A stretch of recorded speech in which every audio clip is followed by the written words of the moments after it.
It's time for some fantasy superlatives on Fantasy Football Today Express. Okay, Dave, how about most informative 8-minute fantasy show? That would be Fantasy Football Today Express, which everybody's watching right now, subscribe to right now, and we'll watch for a quick fantasy nugget or two over the course of the season. You know what we should call it instead? What? 8-minute abs. All right, fantasy fantasy MVP. They're not going to watch this show if I'm on 8-minute abs. Yeah, probably not. Same here. Okay. Well, maybe we'll just motivate people to have better abs. Don't look like us. Fantasy MVP. Who do you got?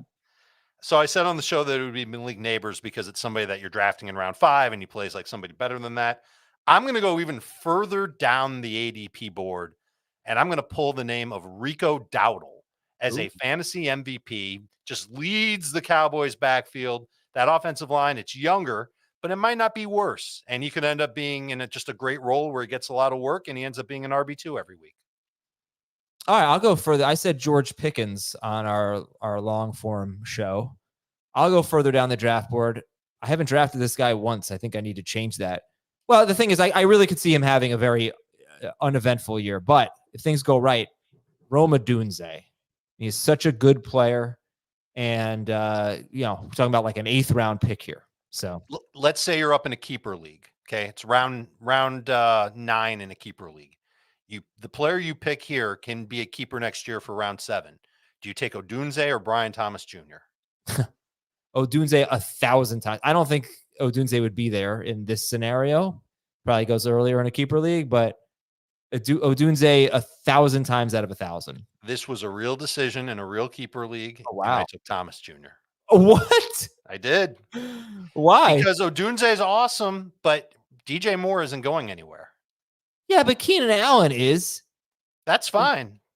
Oh, wow. I think the ceiling is higher with Brian Thomas Jr. in Jacksonville. Okay. For fantasy. Biggest better player, you don't have to convince me it's Odunze. Biggest fantasy bust. So I said Josh Allen on the show, and that's mostly based on ADP. And I've been talking about both Kyle Pitts and Michael Pittman as busts all preseason long. Pickens is originally the name that I had written down, Adam, but you just made him your fantasy MVP. So I won't say him. What if Mark Andrews can't put it together? This idea was put in my head by our social media guy, Zach Brook, that if he can't put it together, if Derrick Henry just takes too much work, we know that Andrews is an older tight end. Maybe he falls off a little bit. Maybe we were overdrafting Andrews a little bit. So I'll say Andrews could be the fantasy bust. So what do you have against George Pickens? Because he's going, like 60th overall. He's borderline top 30 in ADP. Right. So I don't have a problem with that value, but I think if you're expecting him to grossly outperform that value, you might be disappointed. I'm nervous about Russell Wilson playing behind a substandard offensive line. We saw it 2 years ago. He was a disaster. Last year, they really schemed him up, and it was Sean Payton scheming him up. That makes a difference. And he was efficient, but he wasn't like bombastic for fantasy. And he made Cortland Sutton a thing because of touchdowns more than anything else. Now it's Arthur Smith calling the plays. I think the Steelers want to run the ball a lot, and defenses are going to know. Just double team George Pickens on the passing downs and make Russell Wilson beat you throwing to someone else. And I think it's going to work out for the Falcons as soon as week 1. I don't know. You can't double team a guy every play. He's going to have such a big target share. He's the only good receiver on the team, basically. And look, he played 4 games without Deontay Johnson. I think he had 80 or more yards in 3 of those 4 games last year. And that was with Kenny Pickett. Russell Wilson's going to be an upgrade. The offensive line hasn't been healthy. Like, they'll get healthier. And offensive lines bother me more for quarterbacks than receivers. You can still get the ball out. Sure, but don't you need a quarterback for your receiver to be good? What's Heath's whole argument against Malik Neighbors all year long? You need Russell Wilson's a lot better than Daniel Jones. But what? Yeah. Okay. So, all right. I didn't really have, I said Derrick Henry as my bust. I don't really buy into this, but it's not that hard to see Kyren Williams being a bust.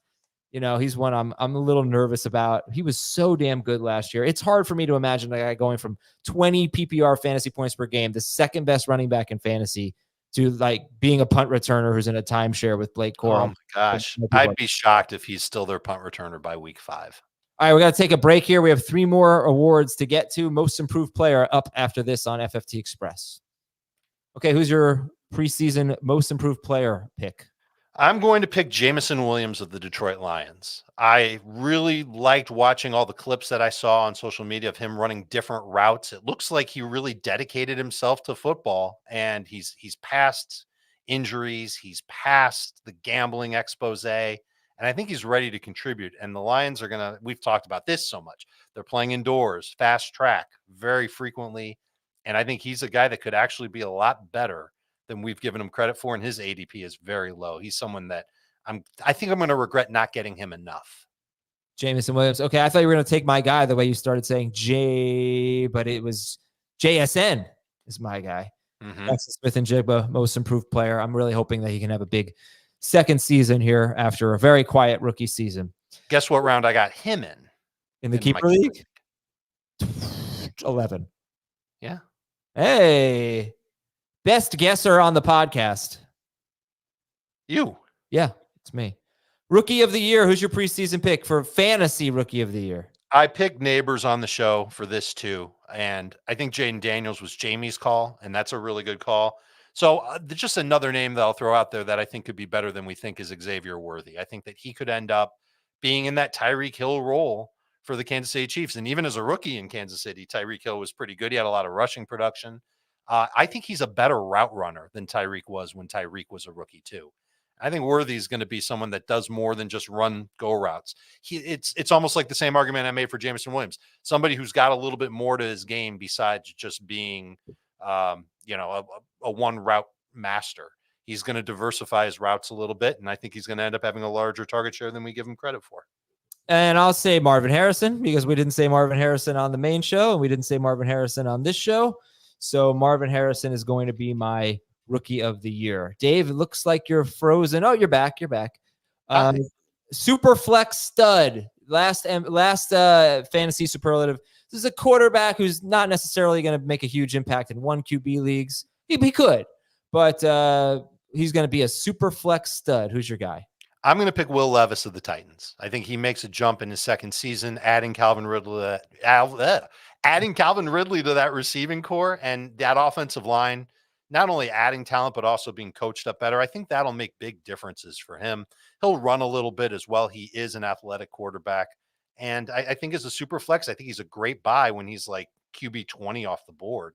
I think he'll end up being a must start in super flex. That's easy to say, but he might end up being a maybe start in one QB leagues as well. I'm going to go with Geno Smith. He's got good weapons.